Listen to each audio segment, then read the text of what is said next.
You're locked into the only podcast for Maine high school basketball. The biggest names, past and present. It's Big Time Hoops, the podcast, right now. All right, ladies and gentlemen, welcome to another episode of Big Time Hoops, the podcast. And we got a big timer. We got Carlos Strong, class of 2006. I was going back before we got on air. Like I said, I was just going through the accolades and stuff like that. The man really needs no introduction.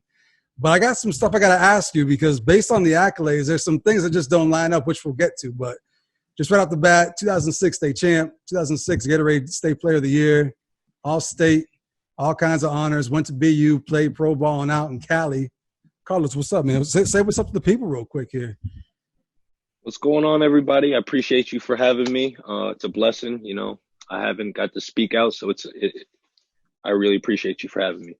Absolutely. And I was just telling him, got the best background of anyone we've had on the podcast so far, just representing with the best shoe collection. Real quick, right off the bat, what's the best pair you got, just to kick things off here?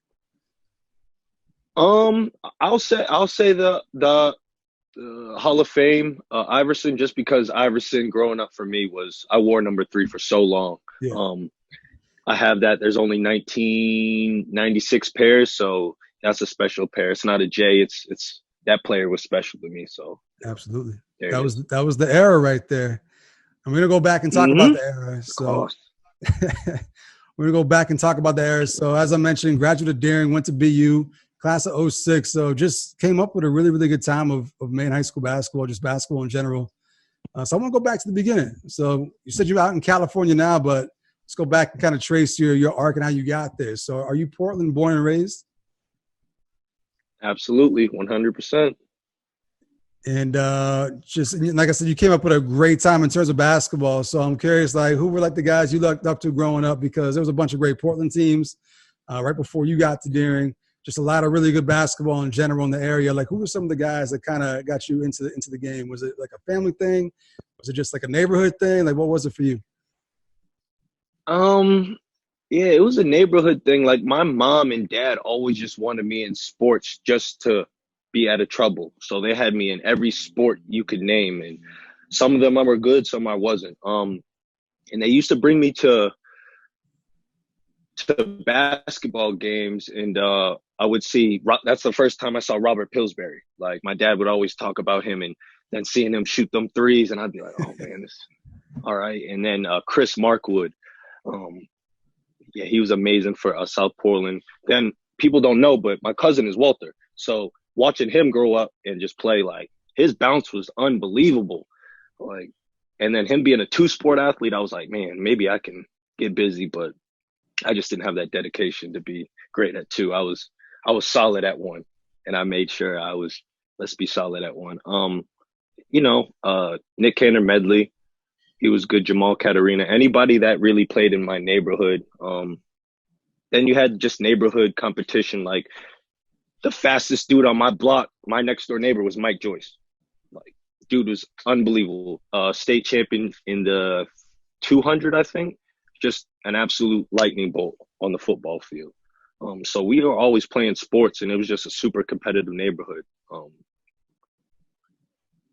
My brother played a little bit of basketball, but he wasn't that good. So, but he would beat me at the yard. So, he would say, like, yeah, it doesn't matter. I can still beat you. So that was always my pedestal to be better. Like, this is my competition right here. No shortage of talent, that's for sure. A lot of guys to kind of measure yourself against growing up. And, I've had a lot of younger guys on the podcast lately and ask them, like, where do you go hoop? Like, where do you go play pickup to go, like, kind of test yourself? And, like, no one plays pickup like that anymore. But, like, back then, it was the park, right? So I'm curious, like, where was your spot? Where was the go-to spot in Portland growing up for you? I used to go anywhere my dad played. Like, my dad was a bucket. He just didn't play. He was a football player growing up. He's from North Carolina. So in the South, football is it. And that was his thing, but he could hoop. Like, he was a bucket. So he played in a bunch of men's leagues, and then Payson Park was it. They had the cage growing up. The Celtics sponsored the court. So going up, I'd be out there dribbling, just watching my dad on the cage. And as soon as I hit maybe 15, I just walked out there one day and like, let me test myself. The first day, they bullied me a little bit, but I got to the cup. And then after a couple weeks, it was just like I was just getting better at a rapid rate. And that's when I really started to fall in love with the game. Yeah, so I was wondering that, like, were you like a late bloomer, or were you one of those kids who just from the jump just kind of picked it up naturally and were just always one of the better ones? I thought I was always solid. I thought I was always good, one of the better players, but I just didn't get my credit. So, but that never bothered me because I'm a certified winner. Like I won, come on the scene, AAU scene. I won a state championship in fourth grade, right from the get go. So I knew that, all right, well, this is the stepping stone. Like this is my first plateau of, stepping onto the stage. Boom, I did my thing against, players. I'll talk about guys like Tommy Bragg who were good coming up, Mark Bowden, guys that just came out of nowhere and were, oh, he's the best player. But I had been around and I'm winning state championships and games. And I'm like, okay, whatever. I'll get mine eventually. Yeah. And it was every year, like it was new guys. And some of these guys became my best friends. Jeff Manchester, like probably the best scorer I've ever played with. But, when it comes to winning and stuff like that, it was just different with me. Like I love to win, and people might have associated my competitive drive for being just a jerk because I wanted to win more than anything. Like right. I'll get mad, I get upset, but I want to win. Like after the game, I might not talk. Like I'm one of those people that have like an alter ego. I'm quiet when you first meet me. I don't say much, but as soon as you step me on that court, it's who is this guy? He is an animal. He might not shut up. Like I'm talking, I'm active, I'm playing offense, defense. Like I'm not just a one tier guy. I get after it and I love to win. So I think that was just always my thing.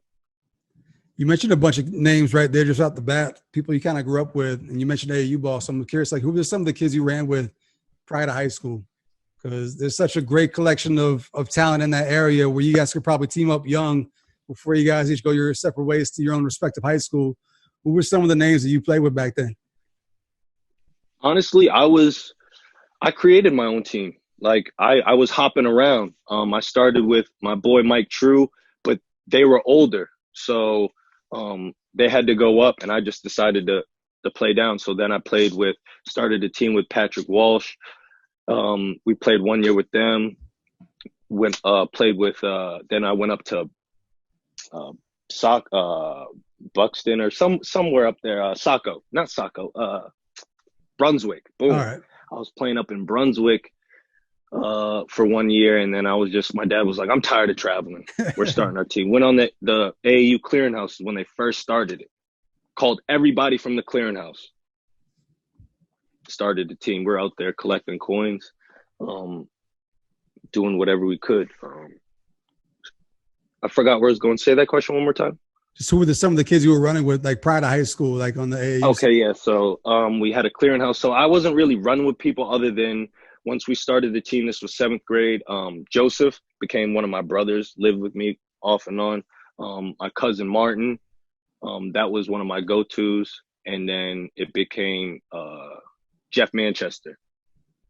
He was like the hidden gem we found from Gorham. Like he was we seen him at all these tournaments. He's playing with my old AAU team and, he was good, but I was like, this dude he's different. He gets a lot of buckets. I'd never seen anybody. Like I thought I got buckets. Like my reputation was, he doesn't pass. I didn't care. But he got a lot of buckets and my dad somehow got him on our team. And like, once it was me and him together and Joseph, it became a dynamic trio. And then you had the big fella, Martin, who was getting better every year. It was just like, all right, we're going to play together other than high school. But for me, Martin and Joseph, we wanted to play together. So I went to the initial goal. It was me, Martin, Joseph going to Chevrolet. We all went to orientation. We did the walk. So we signed up together. And then, my cousin backed out, was like, nah, I'm cool. Like maybe right before it started. And then, I just said, I'm already here. Like whatever. Let's try it. So that was that. I mean, I really had nobody that I was like really running with, but those 4 guys, those were my guys. So how long were you actually at Chevrolet's for? Were you there for even like a freshman year, or was it just like a little 2 years? 2 years? 2 years. I didn't know that. There we go. Learning new things. So I played, and I'm a little upset about that. Like, people don't ask me a lot about Chevrolet's, maybe because they don't know that I went there. But maybe you said I was a late bloomer, but I should have been. If I would have went to Deering, I would have started. This is a known fact. No disrespect to one of my good friends, Tim Miller. He was a great player. He was great. He won a state championship with me. He started, but he wasn't a point guard. He was just filling in for someone that got hurt. He did a great job, but I was 5'7", 5'8". That was my natural position. So I went to Chevrolet's, played on the freshman team, JV team, 17-1 on the season. Didn't get called up, leading scorer, but I was small. Next year, I'm starting. I forced my way on there, but I was good. Like, there was just no way. You could say, "Oh, he's not a good player. He's not eligible to start." Austin DeAngelis was out of there, so once he was out of there, opened the gates for me. I'm a point guard. Boom, I play there. We go 17-1, losing the Western Maine Finals. I have a good game. I have to go reassess everything. And, I left the school before I told my dad. I just, Bob Brown taught me one thing, and it was to look somebody in the face when you're talking to them. So I had to, dig down deep one day just in the middle of class, going in between classes. And, I just was like, I don't think I'm going to be coming back here again. And this was before the awards banquet. This was before anything. I was willing to make that commitment for me, because I knew I was better than, those little 6 points a game I was averaging. I knew I was really good. Like, he let me go wild on game Portland. We beat Portland at SMCC, packed house. I got to go crazy. We played Biddeford when they had Phil Barassa. In that squad, they were really good. Beat them at McCauley, let me go crazy. I fouled them out with 5 minutes left in the game. Just big games, he let me go crazy. But when it came down to it, he just wanted me to be a pass first point guard. And I just was, I wanted to get a Division I scholarship. Yeah. And I just felt I was on the path to more like a Division III. I'm surprised you went to Chevrolet to begin with, because you mentioned how Walter's your cousin. And just had some really, really good Deering squads with Cannon Medley and Jamal Caterina and Walter. Like, I would have thought that would have been the natural transition for you to go straight there, but you went the Chevrolet's route. So I'm curious, how come it wasn't straight to Deering freshman year? Well, I had an older brother. People don't know that either. We have a different last name. So I have an older brother. He was a little bit of a terror. So I was just like, man, a lot of the teachers might know he's my brother, because he's going to tell him, I got a little brother coming up. So I was just like, man, let me go. I'm not even like that. I'm quiet. I just do my work and I'm out. I was like, let me go do something else. I had friends like Sean Costigan, Graham Whitelaw, Ben Levitt, all those guys I played with so much. I was like, oh yeah, we'll go over here and run stuff. But I didn't think this is too much firepower for it to work. I didn't really take that into consideration. It was just like, I got a bunch of friends going over here. It's cool. I should have, looking back on it, it would have made my career look way, way better. I would have had a different trajectory. I would have had 1,000 points. I would have had a lot more accolades. But in the end of the day, I went from 6 points to 18 to lead this conference in scoring with no shot clock. So I look at it as either way, I did something that a lot of people don't do. You elevate and then elevate really quick. You go from, 6 points to, potentially, all-state player of the year. I could say that. What was the biggest difference in terms of style of play? Was it kind of like you were just unleashed? It was kind of like, here's the ball, go with it. Was it a completely different style of play? Or was it just more so continuing to grow, continuing to get better? Or was it just maybe, all those things contributing to kind of like the big step once you got to Deering? Shout out to Dan LeGage, one of my favorite coaches, one of the guys that just inspired me. My cousin was basically recruiting me to come to Deering. Like, he was my biggest fan, Martin Cleveland.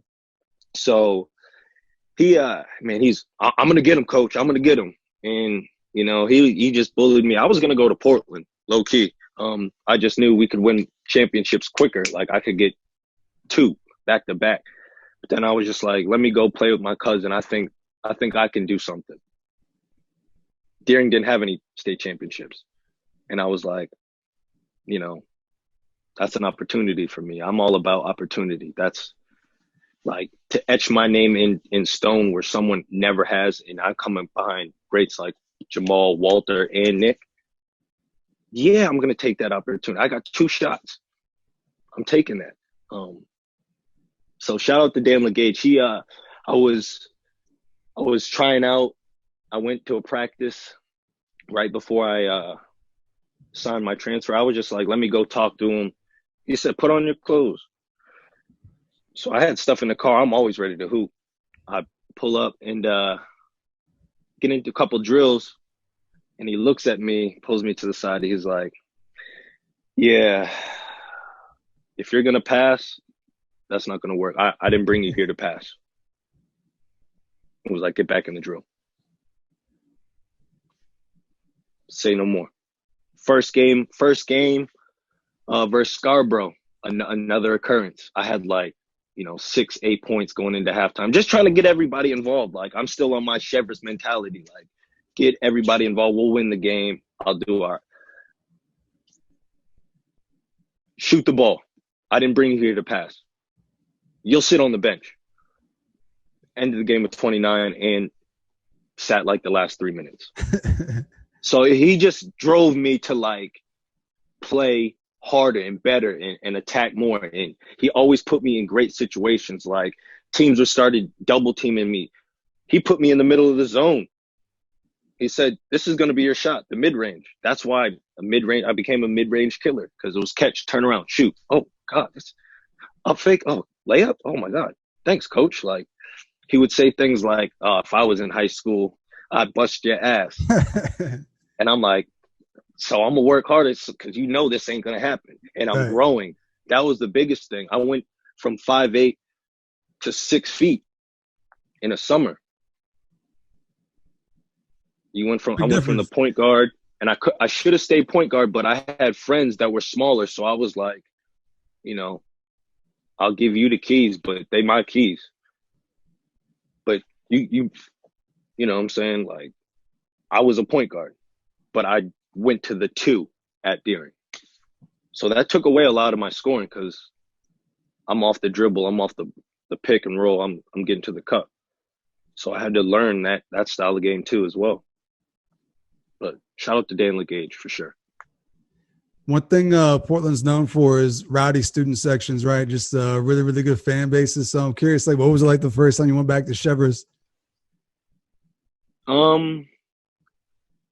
It was amazing. I'll tell you. One, because that was one of the things they had promised us going into there. They're going to build you a new gym. You'll have this by your sophomore year. It wasn't done my sophomore year. It was done right in time for my senior year maybe. So I only got to play in there once. I'm 1-0, 2-0. I'm not losing in that building. Yeah. It doesn't it was the brightest. It was like walking into heaven's gates. It was literally like a white light coming from the hallway. Boom, you run in. It's just a white light. I'm running. I don't think nothing of it. Like, I see my boys, but they know my mentality when I'm playing. Yeah, we'll be friends after the game, but it's time to go to war. And I still look at pictures like me lining up against Sean Costigan on the block. I know I got that rebound. Stuff like that. It's like, it's surreal. It was good. The coach wasn't talking to me. He still hasn't talked to me to this day. And I've seen him. My cousin played for him, Doug Alston. So he was a point guard playing on that state championship team as well. You know, I was together. He said something to him, and I was right there. He didn't look at me. But, you know, things like that always fueled me. So, like, you know, I'm 2-0 in that gym. Were you, I know you just talking to you right now and just hearing these stories and stuff like that, obviously super competitive and we'll go at somebody's throat. Were you like a goal setter? Like, did you go into a season like, I want to accomplish this. I want to get here, State championship. It was state championship or bust. Right. Always. So got there your junior year, right? You guys did you guys get there and play Hampden junior year or just senior year? I was trying to find Junior year. Yeah. Okay. Yeah, so that was a shady situation. Yeah. All right. So talk to me about that game, because that would have been what? That was in the auditorium, right? You guys had to travel up to Bangor for that one? Yeah. That wasn't the problem. They had some parade thing, and dust is all over the court all game. So if you go back and watch the game, I'm trying to hit corners and I'm falling. So it's looking like they're guarding me very well.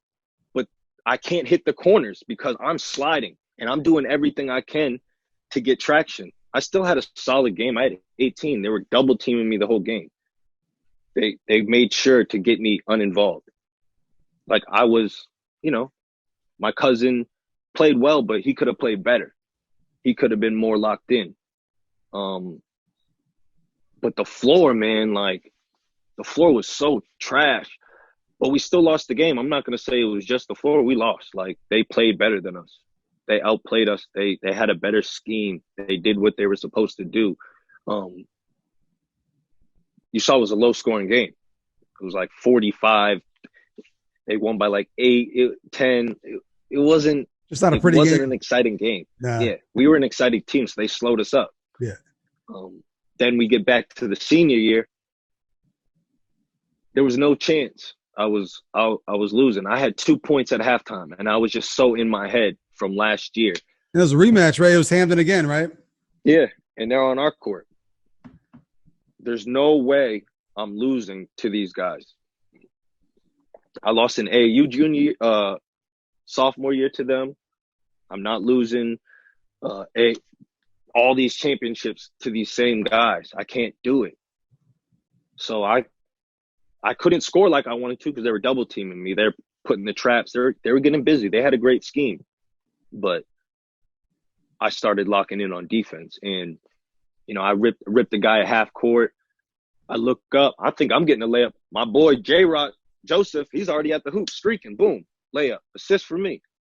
And people might say, "Oh, you only had 9 points in the state championship." Okay, I had 18 the year before and I lost. Yeah, I had 9.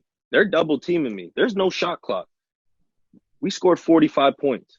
So if me and Joseph have 25 of our 45 points, that's 50%, more than 50% of our points. Like, I'm cool. I know I contributed. Like, it was just, you know, it was one of those games, but I wasn't losing. I'd rather score 1 point and win because that was history for Deering. First one, right? To do it. First one. I'm curious too. So obviously you got better every year. How hard did you attack your off seasons? Like I'm guessing coming into senior year, the only goal was the state championship. So I'm guessing you busted your ass that off season. But I'm wondering, like, how hard did you actually attack your off seasons? Was it always the same? Was it adding new things to your game? Was it just playing and getting better overall? Like, how did you actually approach it? So I played. I didn't know about training. I would go out in the yard. I'd be out in the yard working on moves. I need to get this. I need to get that. But I didn't know it was training. Yeah.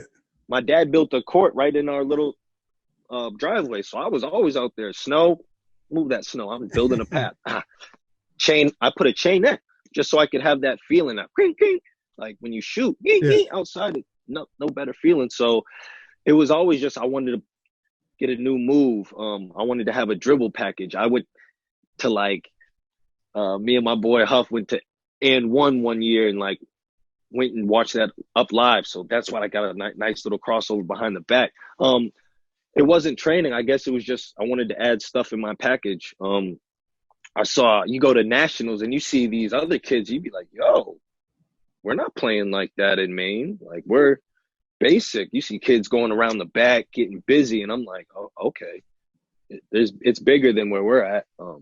So yeah, I always just wanted to be better. I wanted to be the best thing smoking. And I didn't get that till my senior year, but that was all the work. Like, I'd go out and play anybody one-on-one at any time. I'm going to find any basketball game. Like, hooping was for me. I was just looking to get better, and I thought playing where it's better competition was the way back in the day. And that definitely helped me. It just, toughened me up. There had to be guys you kind of looked up to as measuring sticks, right? Like, if I could beat this guy, then I'm going places. Like, did you have like that person was like, I'm gonna go battle this guy, and he's gonna make me better? Like, did you have like that measuring stick, or was it just anybody and anybody, everybody and anybody? Yeah, anybody they said was better than me. Anybody. They started what was it? The MBR, the basketball report. Yeah. They had those blogs, and you go in there and see where you're at. Oh wow, who is this? And it would be every year. I'd be like 9, 17, and I'm like, who are these people? Where did he find these people from? And no, they be good though. Yeah. Don't get me wrong, they're good. They're probably like, who's Carlos Strong? Same thing. But then guys I played with, like Brian Barr, who won Mr. Basketball. Like, we never were in the same status. Like, he was what? Class B, C, family? B, yeah. They changed all that up now. And we were A. But we played them one time. We matched up well, but we beat them by 20. So it didn't – my 24 and his 24 just canceled each other out. But we beat them by 20. So it was not like – but in AAU, yeah. I was going at anybody, and I knew that I was kind of different because they would call me to play on different teams. Maybe I was just the token black guy. I don't know. I could have been. Let's bring them down for a little toughness. Right. But, they're calling me to play on teams. This is how I started, like, and this is how I got my name around. If we weren't going to nationals, another team would pick me up. I wouldn't ask. They would ask me. Right.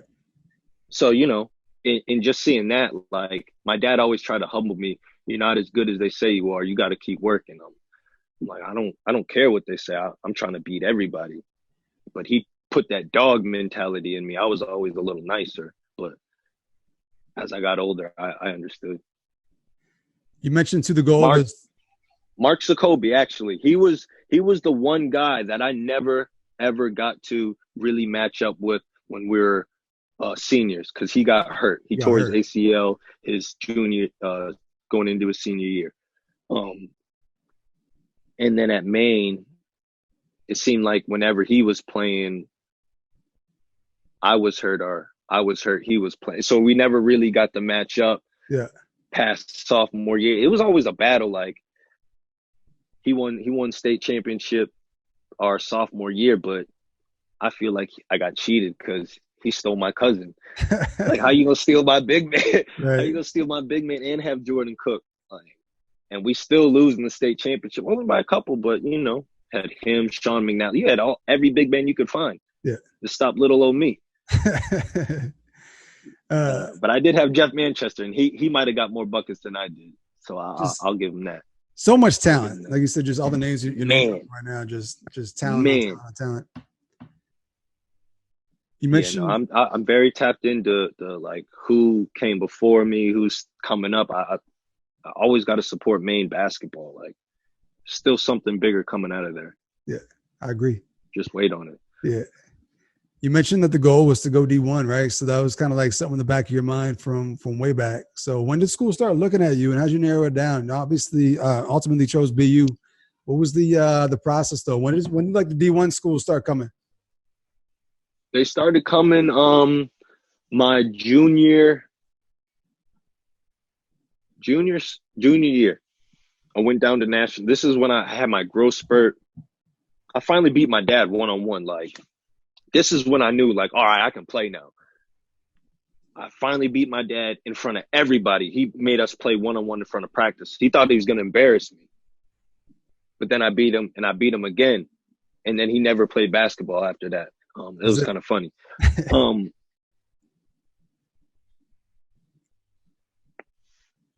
Remind me the question again. When did just the whole process? Yeah. So when the I schools beat start my coming? dad 16.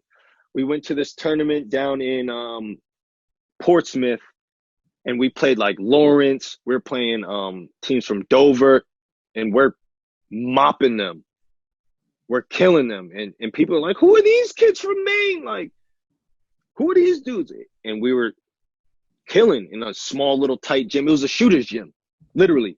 It was a shooter's gym. You go in there, and if you could shoot at all, you could pull up one step behind half court.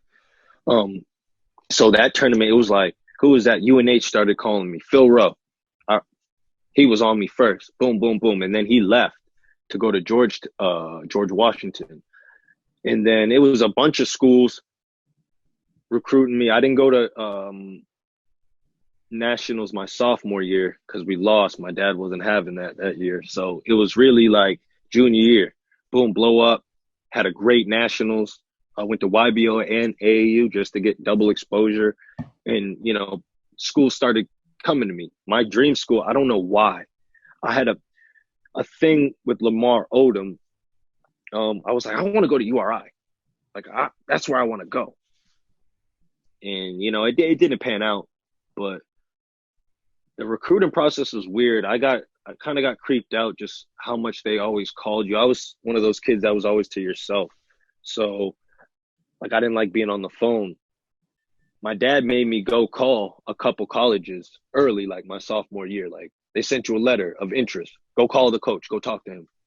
So I was calling them too early. But yeah, once I transferred schools as well, we started playing in like Chelsea tournaments. I had big games against big time dudes like Raheem Sanders.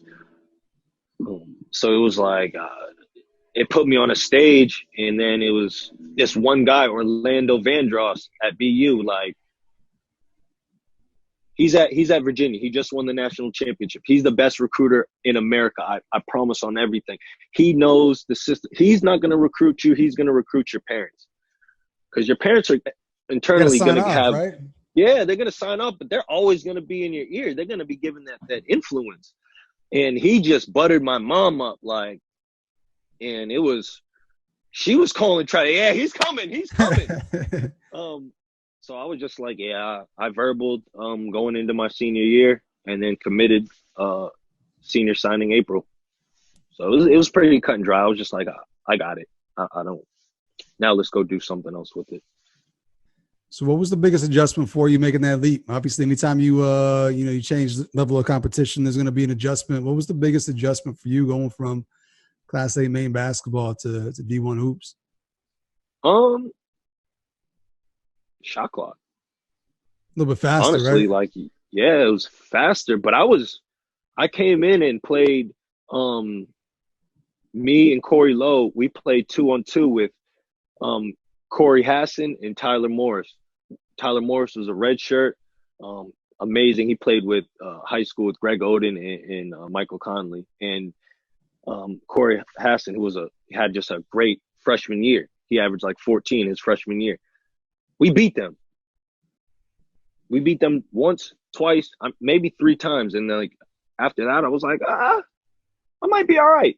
And I asked them, I was like, you think I could play in the NCAA? And they looked at me like I was kind of crazy. But, like, I'm a young kid from Maine. Like, I don't know too many. I didn't have a personal relationship with Nick Cantor-Medley when he went D1. So it was like I didn't know anyone that went D1. Like, I didn't know anyone going through this. So it was just a learning curve. So I just needed that little bit of acknowledgement. And when I really got it, we were playing 5-on-5 pickup. And my guy, Brian Macon, he goes by, he's part of Handle Life. I was like, yo, these teams aren't fair. You got him, and him. And he looked at me and was like, what? You got you. Yeah, you're right. Like, and from there, I was like, yeah, like, you can't tell me nothing. I'm solidified. Like, if this guy, he's a senior, going to be a senior, and he tells me I got me on my team, you can't really tell me nothing. The confidence is instilled in me. So I knew what it was. First game I came out, I still have that school record. Probably the worst stat. I think it's terrible. But if you look at my stat line, 19 points, nothing else. That was the first game? First college game off the bench. So it was like, I knew I was all right. I knew I'd be all right. It was what I didn't know was staying healthy. That was the hardest part of college. What about too, like just you go from being the man on your team in high school, being one of the best, if not the best players in the state, to having to play a role, maybe not getting the minutes and the shots that you were getting before. Like, was that a difficult adjustment for you? I didn't have that. I'll keep it honest. The coach really didn't know who I was. He said that to me early in the summer. He was like, "Oh, recruited you. I really didn't know who you were. I saw one game. I remember the game we played Team Georgia. They laughed at us before we came in the game. I seen them. So I remember the game he came to. We beat him too. He told me, yeah, I don't really know you, but you're going to have the green light. So I took that and ran with it. It was just being consistent. Like, that was my only problem. The game was different. Like, I didn't have kids that were like a little bit less better than me, so I could coast a little bit. I had to learn to turn it on every game. That was the hardest part, honestly. But yeah, the learning curve was cool. I knew I could play. You mentioned injuries too. Probably the first time you have to deal with that, right? So what were some of the setbacks and just probably for the first time in your life, like battling some serious adversity?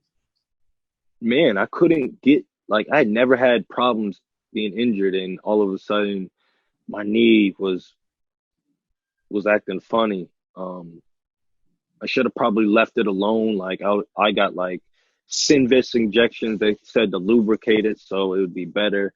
I should have just left it alone. I ended up tearing my meniscus on a fast break, just trying to cut the guy off, get a layup by myself. I tore it then, and then I sat out for a couple weeks, played, had surgery, came back the next year. Like, it was never right. I still had like a cyst, but I was like, I need to play. Like, I can't sit out. I don't think he's going to redshirt me. Like, I was just desperate. I didn't play as well as I wanted to. Like, John Holland came my sophomore year. I got hurt. What'd he do? The first game, he had like 37, 38. You know, as a competitor, I'm like, how am I going to get back on this court? He's got it. Yeah, he's got it. I know it. How am I going to get back on that court? So it was like knee injury after knee injury. I'm like, dang, I got to reinvent myself. I got an opportunity when they fired the coach. I love Dennis Wolf. Like, he took care of me. It was just like, we didn't perform. So that's what it was. But I just think it was the offense. We were too slow for what we had. We had, stallions. They recruited stallions. Once we got on the break, we could go. I got new life. My coach, I was coming off an injury. He had the same meniscus injury. So, like, we built a bond off of that. And, it was staying down because, you have those times. Like, my coach was like, all right, I have too many guys injured. Like, you go to study hall. You go to study hall. Your friends will be out at 5:30. I was like, for real? So, like, that made me want to get back in the gym because I can't even go to practice and see my boys hoop. Like, the only time I get to see you is at the game. So you look at pictures on the bench, you usually see guys that are suited up on the bench kind of miserable. I'm smiling for joy. It doesn't look right, but I'm around my boys. Like, I don't get to see y'all like that. We all got to go to class. Like, this is my one time to, celebrate. It was just staying down and always finding positive in every situation. Like, you can never get down. Thought about leaving. I was like, I can't do that. Like, you got to thug it out. You're here. You're already here. Like, let's do it. I say anyone that gets hurt, stay down. Stay down and stay positive. If you do that, anything is possible. It's good. One of the cool things about getting to that level, playing at the highest level, is you get to go places and play against players and stuff like that. So obviously, through AAU, you got a chance to travel and see some good players across the country. But looking back on the college years, like, maybe what's some teams you played against to kind of stand out, maybe some players you got to match up against to kind of stand out looking back on it now, that for a kid from Maine, that's pretty cool. Jeremy Lin. Jeremy Lin is when Lin Sanity went, I was like, what? He's my grade. That's the Beantown like matchup. We play them every year. He's 1-3 against my school. Like he won his senior year, and it was a battle. Like they just made some great plays at the end. But yeah, like my sophomore year, I came out. I put 20 on them in the first half. 5 threes. I put 20 on him, and they switched him to the point guard, and then he ended up having a double-double in the second half, 20 and 10 as a point guard on him. But he was great, like playing like guys like that. Then my senior year, like getting back into it, I'm playing Kenneth Fareed. I knocked Kenneth Fareed out of they're going to set the school record for wins in the season. We beat them at home in the CBI. We played Oregon State, another big school. We beat them. We beat Indiana. Jeremiah Rivers, Doc Rivers' son. Yeah. You know, but he was a highly touted player, like, let alone he's Doc Rivers' son, but he went to Georgetown first. Like, he was still a good hooper. Then we had Jared Cunningham, who played at Oregon State and in the league for a long time. We beat him. He was only a freshman, but still, he had 20 in that game. We beat them at Oregon State. Just games like that, being in big games. My best game, though, I think, playing number 2 Pitt, number 2 on TV. I had a good game. We got smacked. Those Pittsburgh teams were nasty. My talent. I had 24. Like, we don't have a big man like that. We're sophomores, freshmen. Like, we're not supposed to be, battling like that. We had a good game. Like, my man John was showing his glimpses. And it was just like, man, I had 24 on the number 2 team. Like, I'm sending my family clip. Yo, watch this clip on ESPN. Watch this clip. Look at that pull up. Like, that was cool for me. That was super cool. Honestly, one of the best things too is being in a video game. Before they knocked it out, I was in the NCAA March Madness. Yeah, so it was like little things like that. It was like, all right, I'm in the video game. That's cool. I made it. Yeah, absolutely. It was cool. You got to go play after college, right? So you mentioned playing pro ball for a little bit. So what was the pro ball journey like for you? Grind. Super grind. People think it's so easy. Like, oh, yeah, I'm going to play overseas. Yeah, man. I got blessed. I have a passport from Puerto Rico. And that doesn't guarantee you a job. I know players that got drafted higher than me didn't make the team. They lasted 2-3 days in a trial. They're cutthroat out there. I went out there. I just played behind the MVP, and I just went out there and battled every day in practice. Like, play 5-on-5. Yeah, I'm on the other team, and I'm guarding them. I'm getting busy. Like, I'm showing I could play. I have glimpses. Like, I average like 5 points, but I leave. So imagine playing your last college game, and then 3 days later, you're playing your first pro game. It was that quick. I was on a plane like, oh, yeah, you can leave in a day? I was like, yeah, I guess so. All right, yeah, we'll book your ticket. We'll send it to you. And I was like, dang, I'm going to pro that fast. Like, I had 20. I was telling people the other day, I had $25 in my pocket. Like, he was like, yeah, they'll give you a check as soon as you land. I was like, a check? Some money? Yeah. Like, okay. Like, it wasn't much, but it didn't matter. Like, I went to school. Like, I didn't go to school to be a doctor. I didn't have dreams like that. Like, I didn't have a backup plan. I wanted to hoop. It wasn't, oh, let's go to the league. It was, I got the D1. Now I want to hoop. Now I want to play forever. Like, how am I going to do that? I didn't know about bills. I didn't know about nothing. Finances. I know hoop. So I had to grow up a little bit once I started playing. But, yeah, like, all I wanted to do was hoop. You mentioned it being a grind. Like, at what point was it just like, all right, like I've done this, maybe I'm tired of it. When did it become kind of like for you, like maybe I should start thinking like life beyond basketball? Like, what was that moment? Man, I got hit by a car. In 2014. I had just got drafted to the D League. I borrowed my friend's moped, and I was going home. Like, I worked like at a bar just to take up time after I worked out. Like, I was a bar back for like 4 hours every night just to take up time, meet people, just socialize. Like, you're a hooper. You just train all day and then go sit at the house. Like, I was like, I don't want to do that. Like, I can go talk to people. It's cool. So I just put in my, I told you guys I played basketball. I know you didn't believe me, but I just got drafted. So I'm really putting in my last day. And they were like, for real? I was on the moped. Boom, boom, boom. I'm literally like two lights from my house. See a car. Like, he's trying to decide if he's going. So I'm just trying to put on the brakes. And then I go. And then he go. And he just. And I get up. And he's gone.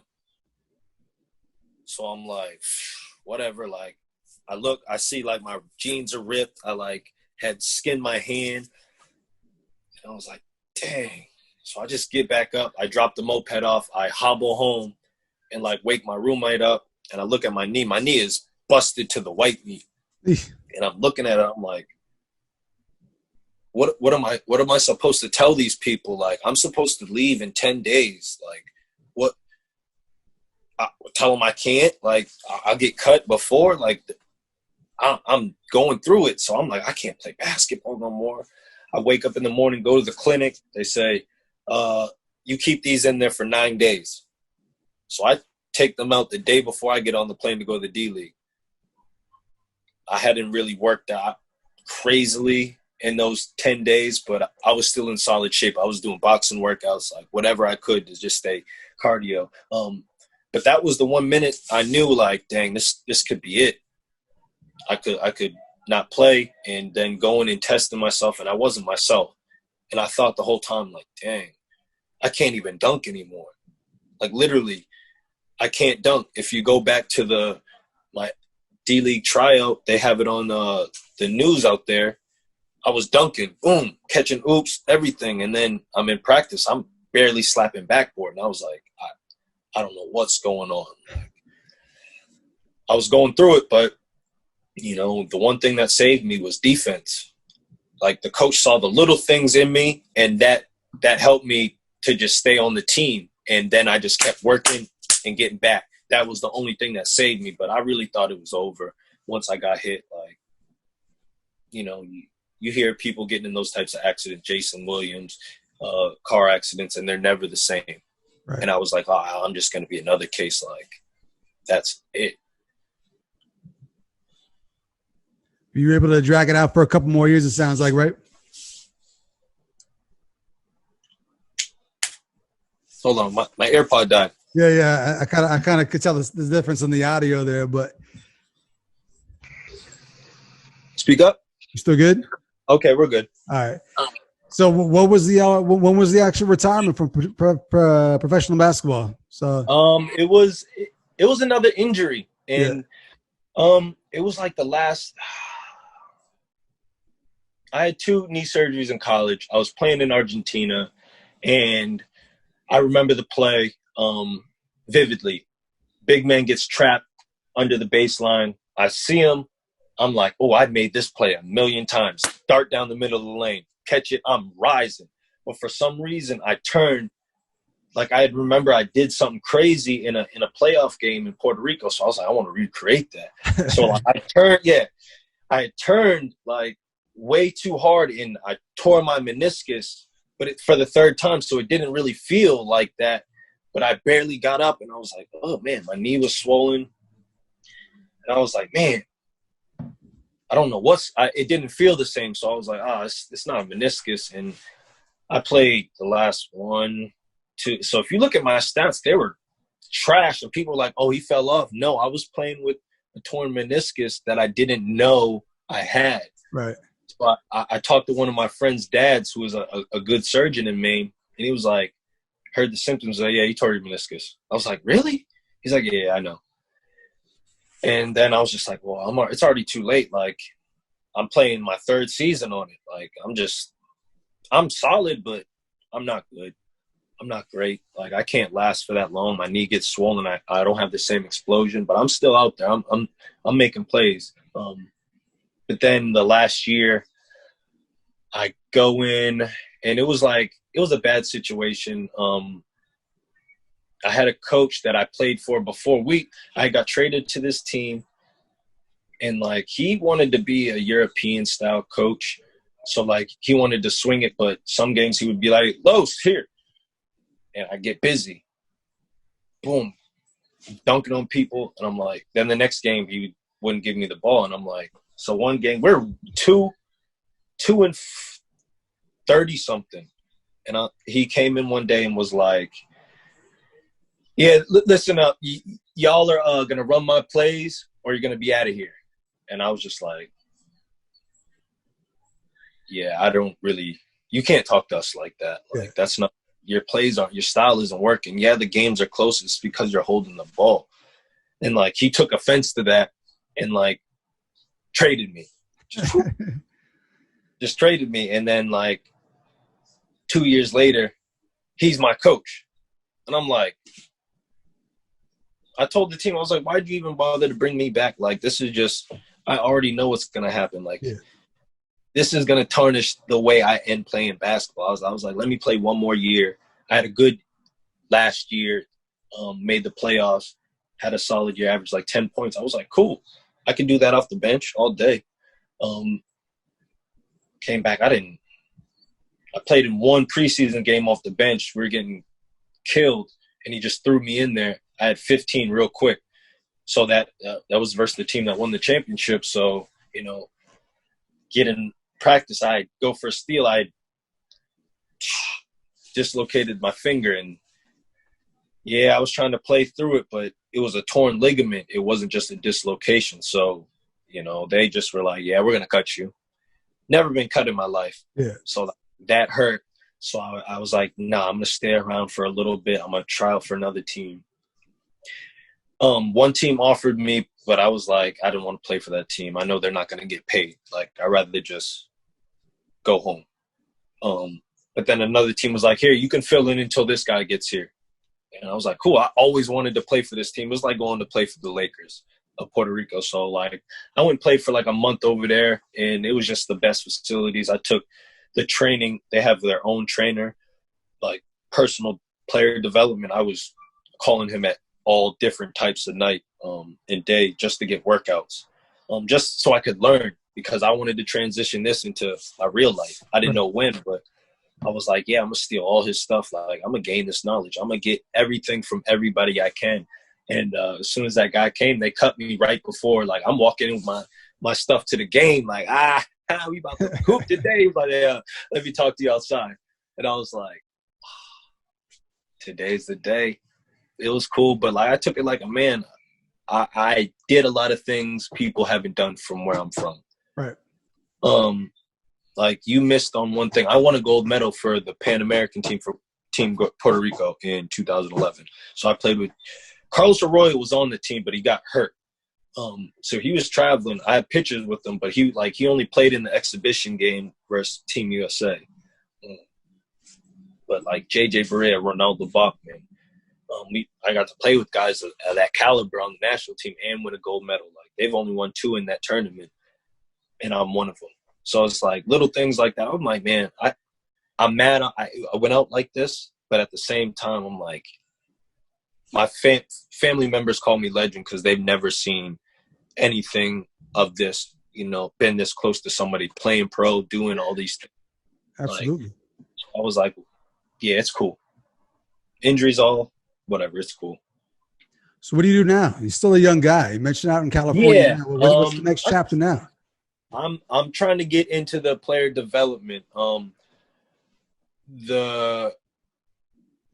quarantine really, really opened my eyes to, like, I was trying to get into the corporate world with Adidas. I wanted to be the guy connecting this, you know, sneakers. I wanted to get you in the best gear, apparel. I wanted to branch athletes and companies, because I see the disconnect. Like, you have big names like Nick Swaggy P. He's a big Adidas guy, but as soon as his contract was done, where did he go? He's paying for his shoes. He's going to Nike. Like, that's everybody. And I was like, this is what I want to do. I want to keep these relationships. I want to build these relationships. This is what I do. I am an athlete. Who's going to talk better to athletes an athlete. I'm going to know your body. I'm going to know what you need. And you could talk to me a certain type of way and I'm going to understand.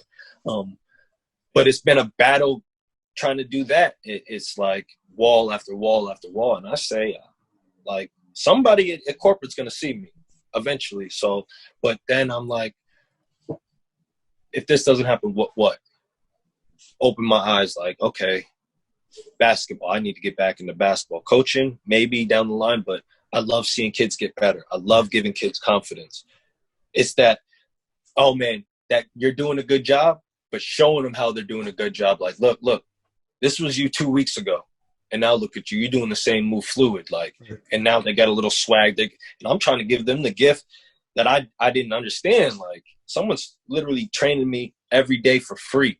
Like, all you got to do is call me. We're in a group chat. Yo, you free today? Yep. What time you want to meet? Cool. And I got a group of kids like that. And it's just been a great experience. So basketball is next for me. I want to, whether it's here in California or Maine, like, you never know. Like, I want to do something big for Maine because I just think we got so much talent. We got so much potential up there, but we need to push those lines of, like, maybe get a shot clock, maybe be a little bit more competitive in the youth to drive these athletes in our state and give them more, showcase them a little bit better. Exactly. I think it would just be amazing. Like, couldn't have said it better myself right there. But having been someone who's won at every level, literally played around the world, played professionally, played at the highest level in college, like, what's some advice? Like, what's the best bit of advice you could give to a kid in Maine right now in terms of, if you want to get somewhere, do this? Man, honestly, stay in school. Like, do your schoolwork. That was it sounds so goofy, but I'm sitting here, I'm hooked on Last U, and I see they're about to. Have you watched it? I've seen parts of it. Okay, so don't look at the coaches. I know it could be like they get into it, but you look at the story of the kids. Like, it's not the talent, it's the school. They don't get it. Like, that's how you go missing. Like, yes, you're loved when you're doing well, but the only way you do well in your sport to move on and excel is get those grades. Like they say, C's get degrees, but a little B will give the breeze. It'll ease things up for you. I say stay in school, do your work, focus on your work, knock your work out. Like, find ways to get your work done first, and then put a lot of work into your craft. If you're playing basketball, whatever you're doing, podcasting, put work into your craft. Make sure you're trying to put out the best product every time that you touch the floor or even have a chance to showcase it. Maybe you're working out for a friend. If he's putting it on YouTube or anything, you got to showcase it. And young guys, you got an excellent platform right now with YouTube, with Instagram, with Facebook. You can do anything you want if you put your mind to it. So many tools available right now to those kids. Woo! Woo! It's amazing. Yeah. So the timing of this interview couldn't be any better because the Portland Press Herald came out with an article yesterday, and they came out with their top 10 teams of the last 20 years. So I'm going to give you who they put for the top three. I'm not going to give you the order. I'm just going to give you the top three teams, and I want to see if you can properly arrange them. All right. So the top three teams they had on that list, they got 05-06 Deering Rams. All right. We got the 2003-2004 Portland Bulldogs. And then the third team out of the top three was the 01-02 Brunswick Dragons. So I'm guessing those are teams that you're familiar with all three, right? Woo! My favorite player growing up, Ralph Mims. There we go. He was a dog even as a sophomore. Man, I should have spoke on him more. Like, one of the biggest legends I ever seen in my entire life. That 40-point streak he went on, and I drove up there for that. Like, that 40-point streak he put on versus Bangor, yeah, that was legendary to go into the state final. Like, he did things like, oh man, like, he knocked Walter out, he knocked Nick out, he knocked those dudes out. Like, you're not getting the state championship. Like, I watched that. I was front row like, oh, man, my boys he's nice. I'm sorry. like as a sophomore. They played him his junior year in a preseason game. And it's crazy. My cousin's Walter, but I'm up there cheering for Ralph. I'm like, yo, this dude got some stuff to him. Like, he had some stuff that, like I was saying, people in Maine, you don't got. Not like that. He just stood out. Like, he was different. He was a Florida boy. Yeah. He was different. So, yeah. So I would say, I would go that team. 1, that Portland Bulldogs team. 3, Daring 2. Why that Bulldogs team? Because I played on Chevrolet the year, was that the year I was a sophomore? 03, 04. Yeah, it would have been your sophomore year. Yeah. So yeah, I played that team. We almost beat them in the semis. We beat them that year. So I beat that team. So in my personal opinion, I played on Chevrolet. We were 17-1 that year. We beat them. We were 1-1 then. But yeah, I'd like to hear it though. So number 3, they had Brunswick. Oh. And then you guys number 2, and then that Portland team number 1. I get it. But some solid guys. Oh, Rocco Toppy, Eric Schoen, Rigo Bowl. I remember that name. Tyler Emmons. Yeah. Tyler was the standout. Yeah. But look where their trajectory went. None of them went to Division I. Yeah. They were a solid team. They were a team. A great team. But like, but the Bulldogs wound up second behind Chevrolet. So there you go, shouting out Chevrolet right there. So all kinds of things learned on tonight's episode right here. This is good. Feel me? But no, Darren, number 2 though. They put you in number 2 in the last 20 years. Yeah, and that was in the. Oh, okay, I didn't know. So I had been arguing for me and my cousin. We're like, yo, we're the best Daring team. I know you guys, Nick, you're great and everything, but look what we did. That's our goal ball. Like, and the crazy thing about it, I don't even think he knows, but John Amable, he lived next door to me. So every state championship came from Saugus Street. Like, he grew up, he was my next door neighbor. He was just a little kid. Right. I seen him ride his bike. So like, that's all Saugus Street. We're next door neighbors. Like, I look at them as one of the greatest teams too. Yeah. Like, that's Saugus Street. But yeah, I mean, it is a great debate for that school because you got Jamal. They went to back-to-back state championships too. Yep.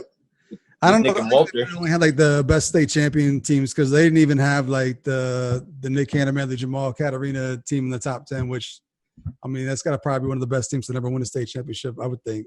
Right? They're not yet, but that was probably their downfall because exactly. They didn't win the state championship. But I mean, yeah, they were great. They were great. No disrespect, but that 05-06 team was something special. That year before was even more special because we weren't supposed to be. That was Portland's year. That was Tyler Emmons' year to go to the state championship. I had a mission to prove. Yeah. And another accolade that you forgot, that I'm the 2-time MVP of the state tournament. There's only a couple people that did that, and I think it might have been 2 or 3. That's something else I wanted to hit on. So how do you go and get Gatorade Player of the Year your senior year and not even be a finalist for Mr. Basketball? I cried. I would have too. I got in some trouble. I was hanging around, and it wasn't that I was being mischievous. I was just somewhere I shouldn't have been. But I wasn't doing anything. But at the same time, it's all part of it. So, like, they tried to bring it as like they wanted a better role model. I was like, it had to have been politics. Yeah, it was. They didn't ever want, like, if you look at those message boards and everything, they didn't ever want me to be, number 1 player. But if you look back on it, I was Brunswick Player of the Year, or Bangor Times Player of the Year my junior year. Yeah. As well. Like, people don't know that. Yeah. I was junior and senior up there. Portland, no, they gave it to Tyler Emmons. Yeah. I think I should have won Gatorade Player of the Year too. Yeah. Just because of my trajectory. 8-6, I beat out that team and I beat out the best player. They handed out after the year. So it's like, if I beat that player, he's the man. I'm coming in. I'm being the man. I'm first team all SMA too, baby. Like, what's up? So I see Teron Moss won it. I was like, damn, they let people do that. I thought it was only for seniors in Maine at the time. Right. And then they let that thing slide. Yeah. But I mean, it's all love. It is what it is. Yeah, it's part of it. Before we get up out of here, I always give my guests a chance to kind of say one last piece before we get up out of here. So anything you want to say? I think we pretty much addressed all the question marks. Just there are some things I might have missed earlier on. But anything you want to say before we get up out of here? The floor is all yours. No, I appreciate you having me. This has been a great experience. I haven't really got to tap into my high school spirit in a long time and just, talk those battles. Going against some of my guys, Jeff Manchester, I seen him give 40 to Shevers. That was unbelievable. Things like that. Like, I never got to tap into stuff because I was a fan just as much as I was a star basketball player. I'm driving to games, go see my boy Sean Costigan. Like, he's nice. I loved it. I think if you're playing the game, love it, treat it well. It'll treat you back, treat the players around you. Like, that would be my biggest thing. Like, I was a tough guy to play with. I wish I was a little bit easier, but that was just my winning ways. I think, today's day, everybody's more friendly. I think y'all keep that up. Y'all big each other up and support each other. Like, you can battle, but, let's make something big for Maine sometime soon. Somebody's got to touch. Nick was so close to touching the league, like led the team in the summer league in scoring. Like, he that close. Like, I want to see somebody from Maine do it. Like, celebrate them. Like, yo, we out here. Exactly. We out here. I hope someone does it one day. And I hope it's someone from Portland.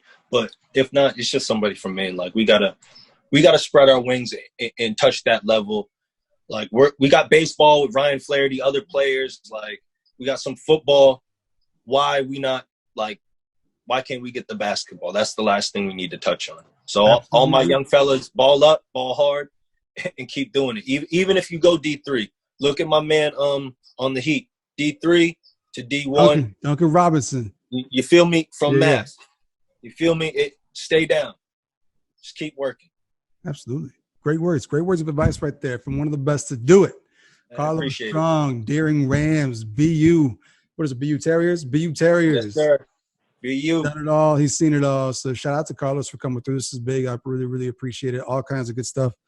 Make sure folks go and check out previous episodes on Apple Podcasts, Spotify, YouTube. It's all over the place. So check those out. And we'll see you next week with another big-time episode of Big Time Hoops. We out.